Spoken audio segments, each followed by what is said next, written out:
Chapter 14. The Three Modes of Material Nature. And I am the basis of that impersonal Brahman, which is immortal, imperishable, eternal, and is the constitutional position of ultimate happiness. One who engages in full devotional service, unfailing in all circumstances, at once transcends the modes of nature, and thus comes to the level of Brahman. One who is situated equally well in honor and dishonor, who treats alike both friend and enemy, and who has renounced all material activities, such a person is said to have transcended the modes of nature. One who regards alike happiness and distress, who looks upon a lump of earth, a stone, and a piece of gold with an equal eye, who is equal towards the desirable and the undesirable things, who is steady, who is situated equally well in praise and blame, remaining neutral and transcendental, knowing that the modes alone are active, who is situated in the Self.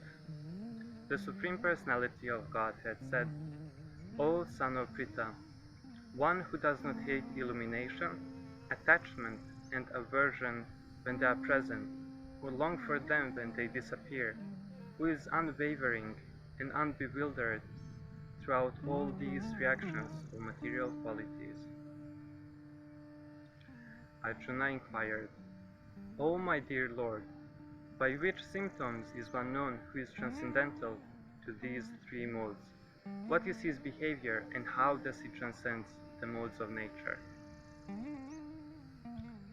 When the embodied being is able to transcend these three modes associated with the material body, he can become free from birth, death, old age, and their distresses, and can enjoy nectar even in this life. One who properly sees that in all these activities no other performer is at work than these modes of nature, and he knows the Supreme Lord, who is transcendental to these modes, he attains to my spiritual nature.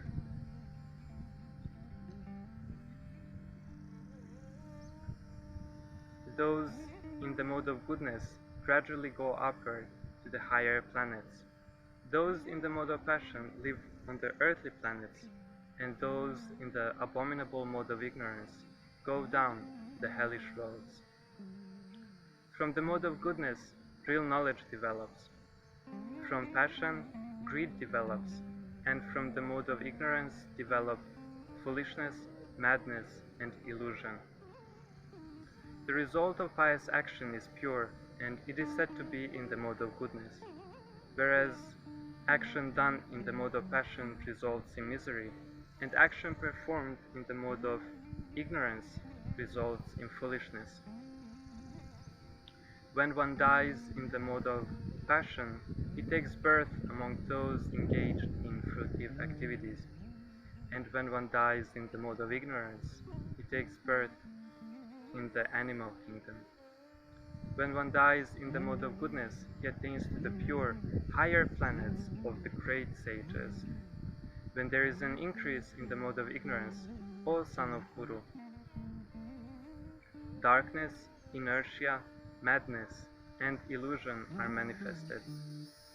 When there is an increase in the mode of passion, O chief of the Bharatas, great attachment, fruitive activities, intense endeavor, and uncontrollable desire and hankering develop. The manifestations of the mode of goodness can be experienced when all the gates of the body are illuminated by knowledge.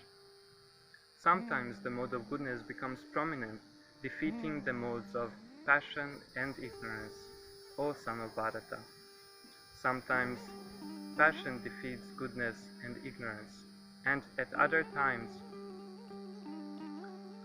ignorance defeats goodness and passion.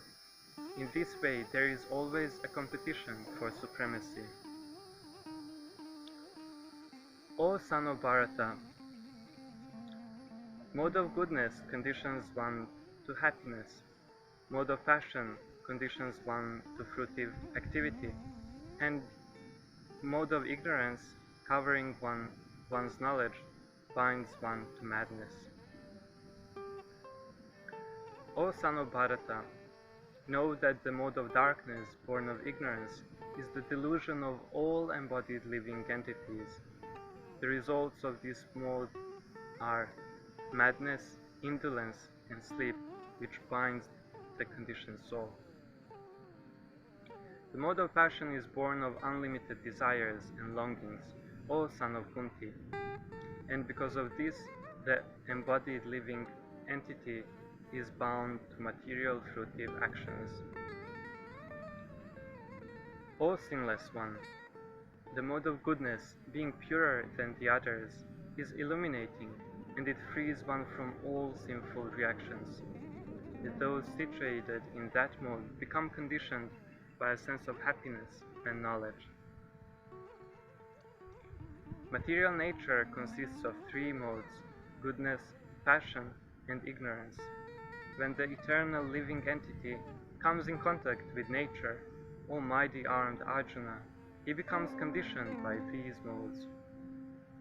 It should be understood that all species of life, O son of Kunti, are made possible by birth in the material nature, and that I am the seed-giving Father. The total material substance, called Brahman, is the source of birth, and it is that Brahman that I impregnate, making possible the birth of all living beings, O son of Bharata.